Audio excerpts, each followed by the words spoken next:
जय हिंद साथियों, स्वागत है आप समूह कारण फॉर स्टडी पर।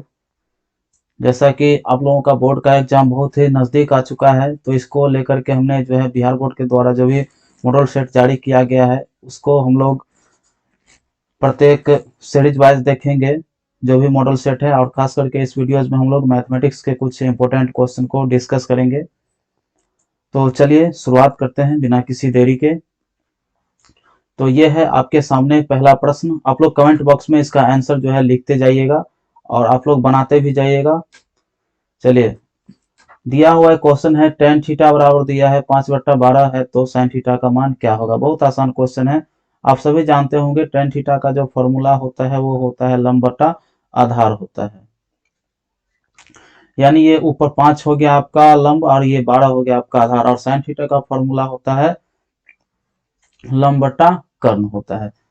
यानी हमको जो ज्ञात करना है वो कर्ण का मान ज्ञात करना है। तो कर्ण बराबर आप लोग जो है फॉर्मूला जानते होंगे। तो क्या है कर्ण बराबर फॉर्मूला, तो रूट अंडर है यहाँ पर आपका लंब स्क्वायर जोड़ आधार स्क्वायर। तो लंब स्क्वायर यानी 5 का स्क्वायर हो गया और जोड़ आधार स्क्वायर यानी 12 का स्क्वायर हो गया।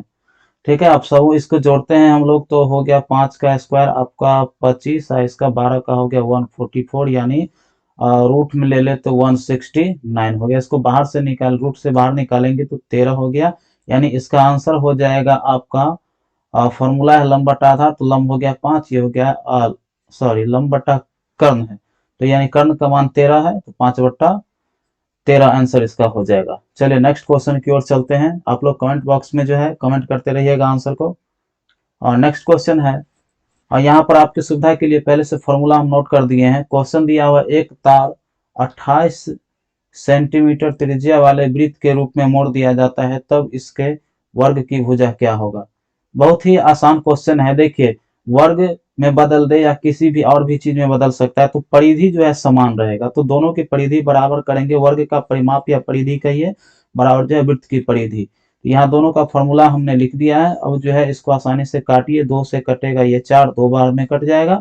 आपका इधर बचा 2 गुना भुजा, 2 गुना बचा आपका भुजा। इधर हो गया पाई का मान 22/7 लेते हैं, आर का मान आपका 28 दिया हुआ है। ठीक है, 7 से इसको काटे हैं 4 बार में, 7 से का 28, फिर 2 से काट दीजिए इस 22 को, तो 11 बार में कटेगा। 11 और गुने 4 यानी भुजा का मान जो आपका निकल के आ जाएगा 44 आ जाएगा। ठीक है, ऑप्शन नंबर सी आपका करेक्ट आंसर। नेक्स्ट क्वेश्चन देखते हैं। यदि संख्या दिया हुआ है 6, 8, 9 और x, उसके बाद तथा 13 का माध्य 10 है, तो x का मान ज्ञात करें। बहुत आसान क्वेश्चन है ये। तो इसका फॉर्मूला है प्रश्नों का योग बटे प्रश्नों की संख्या। तो माध्य के नीचे में हम लोग जो है 10 लिख देंगे, चूंकि 10 हमको दिया हुआ है। और प्रश्नों का योग यानी सभी का जोड़ेंगे हम लोग, 6 प्लस 8 प्लस 9 प्लस x और प्लस 13, इस सबों को जोड़ेंगे। उसके बाद बट्टा में जितना संख्या है 1 2 3 4 5, 5 संख्या, तो 5 को लिख देंगे। ठीक है, उसके बाद हम आगे बढ़ते हैं। तो इधर हो गया क्रॉस गुना करेंगे, तो 10 को 5 से करेंगे तो सीधा हो जाएगा इधर 50, और इधर सबको जोड़िए, सबको जोड़ के लिखते हैं। इधर हो गया तो आपका 9 और 13, 22, 8 हो गया आपका 30, अच्छा 36 और प्लस एक्स। तो यहाँ आपका 50 माइनस 36 हो जाएगा, इधर लेफ्ट साइड में आएगा 36, तो माइनस में हो जाएगा इधर एक्स। सीधा आंसर हो गया आपका एक्स का मान जो निकल के आया वो आपका 14 आ जाएगा। ठीक है, option number C right answer.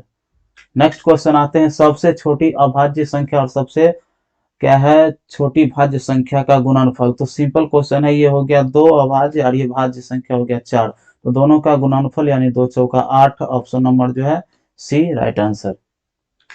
Next question है, आप लोग भी बनाते रहिएगा, ज्यादा फास्ट लगे तो क्वेश्चन वीडियोस को स्लो कर लीजिएगा। नेक्स्ट क्वेश्चन है, यहाँ पर निम्न में से कौन सा अपरिमेय नहीं है। अपरिमेय नहीं है ये पूछ रहा है, तो ऑप्शन नंबर ए ही हो जाएगा। कैसे हो जाएगा तो देख लीजिए, 64 को बाहर निकालेंगे तो 8 आएगा, इसको 9 को बाहर निकाल 81 को निकालेंगे तो 9 आएगा, यानी 8/9 ये परिमेय संख्या है। ठीक है, ये बाद बाकी जो भी संख्या ये सब देख रहा है ये सभी जो है अपरिमेय संख्या है। ठीक है, तो अपरिमेय नहीं है ये पूछा है, तो इस बात को भी ध्यान देना है। कभी कभी आसान क्वेश्चन ही क्या होता है, गलत हो जाता है। चलिए ऑप्शन नंबर इसका ए हो जाएगा। नेक्स्ट क्वेश्चन है, दिया हुआ है p प्लस 1, उसके बाद 2p प्लस 1, उसके बाद 4p माइनस 1, ये AP में है। तो इसका p का मान ज्ञात करना, बहुत आसान क्वेश्चन है। इसके लिए हम क्या करेंगे, एक तो हो गया आपका ये A1, उसके बाद हो गया आपका A2, उसके बाद हो गया A3, ये तीनों का मान हमको दिया हुआ है। ठीक है, तो आप जानते हैं d हम जैसे ही बराबर करेंगे तो दोनों तरफ d बराबर होगा, यानी सार्वंतर बराबर होगा। तो यानी A2 माइनस A1, इसको हम लिख सकते हैं A2 माइनस A1, और इसको A3 माइनस A2, यानी प्रत्येक अगला पद में से पिछला पद घटा देंगे तो क्या हो जाएगा, बराबर हो जाता है, d का मान निकल जाता है। तो A2 का जो मान यहाँ A2 का मान हो गया 2p और प्लस में 1, उसके बाद है A1, A1 का मान p प्लस 1 है, तो माइनस में ही डायरेक्ट हम लिख देते हैं माइनस p और माइनस 1। उसके बाद जो A3 का मान हो गया आपका 4p और माइनस 1। उसके बाद हम यहाँ आते हैं और फिर करते हैं माइनस माइनस A2 का मान हो गया आपका 2p और प्लस 1, तो इसको भी हम डायरेक्ट माइनस में ही लिख देते हैं। ओके, अब चलिए नीचे की ओर चलते हैं। हाँ, तो यहाँ देख लीजिए कुछ कटने वाला है तो काट दीजिए। इस 2p में से एक p घटाएंगे तो बचेगा इधर p। ठीक है, इधर जो है ये और ये क्या कैंसिल हो गया, इधर p हो गया, और ये आपका बचा 4p में से 2p घटा तो इधर हो गया 2p, और इधर 1 और 1, ये दोनों माइनस में है तो माइनस 2 हो जाएगा। ओके, अब जो है यहाँ पर जो है इस 2p को इस साइड ले आइए, तो p माइनस 2p बराबर हो गया माइनस 2, तो इधर हो गया आपका माइनस p बराबर माइनस 2, तो माइनस और माइनस कैंसिल हो गया, इसीलिए p का मान जो निकल के आया 2 आ जाएगा।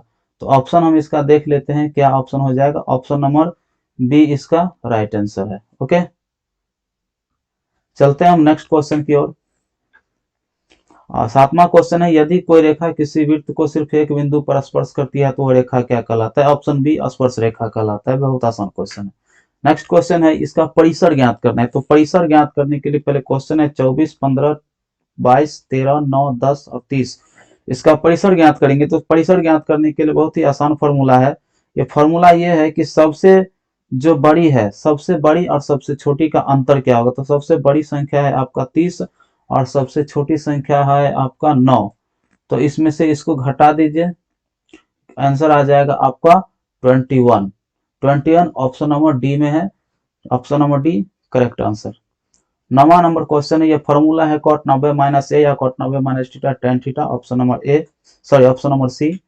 नेक्स्ट है, दो त्रिभुज समरूप होते हैं यदि उनके संगत कोण बराबर हो, उनकी संगत भुजाएं एक ही अनुपात में हो, तो इसका ऑप्शन सी हो जाएगा, दोनों होगा।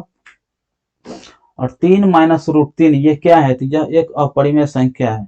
ओके, नेक्स्ट आते हैं, दिया हुआ ये संख्या है, संख्या के ऊपर में रेकरिंग दिया हुआ है, ये जो रेकरिंग दिया हुआ है तो ऐसे समझ लीजिए कि ये जो संख्या है परिमेय संख्या है। ओके, उसके बाद फिर यहाँ देख लीजिए 5.233, इस यानी 3 जो है बार बार रिपीट हो रहा है, इसके ऊपर में भी रेकरिंग लगा सकते हैं हम, तो ये जो संख्या हो गया आपका परिमेय संख्या में, इसको हम बदल सकते हैं। ओके, नेक्स्ट क्वेश्चन है 1/√7, तो 1/√7 जो है आपका अपरिमेय संख्या है।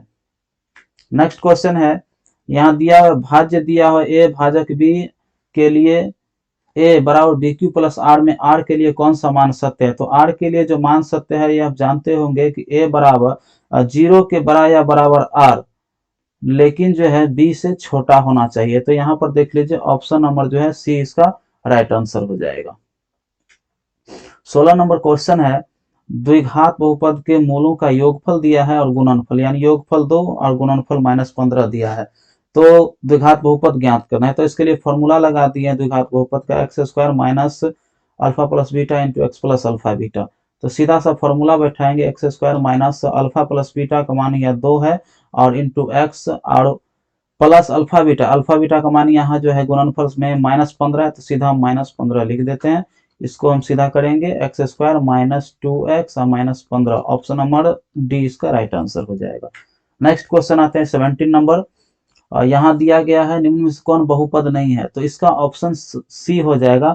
ऑप्शन सी इसलिए हो जाएगा क्योंकि ये बट्टा में दिया हुआ है, यहाँ देख लीजिए, इसको जैसे ही ऊपर में ले जाएंगे तो x के पावर में माइनस हो जाएगा, क्योंकि जो है बहुपद में पावर जो है माइनस में नहीं होना चाहिए, जबकि पूर्ण संख्या में होना चाहिए पावर, लेकिन यहाँ इसका पावर क्या होता है, माइनस में हो जाता है, इसीलिए ऑप्शन सी हो जाएगा, ये बहुपद नहीं है, बाद बाकी सभी बहुपद है। यहाँ एक घात वाले बहुपद क्या कहलाता है, ठीक है, यहाँ बहुपद होगा, ये गलत टाइप हो गया। एक घात वाला बहुपद क्या कहलाता है, तो क्या कहलाता है, रैखिक बहुपद कहलाता है।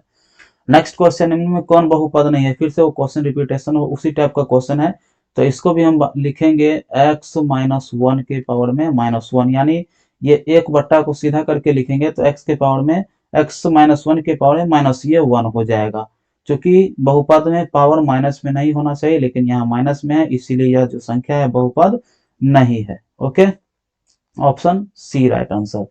20 नंबर क्वेश्चन है, इसका शून्य ज्ञात करना है।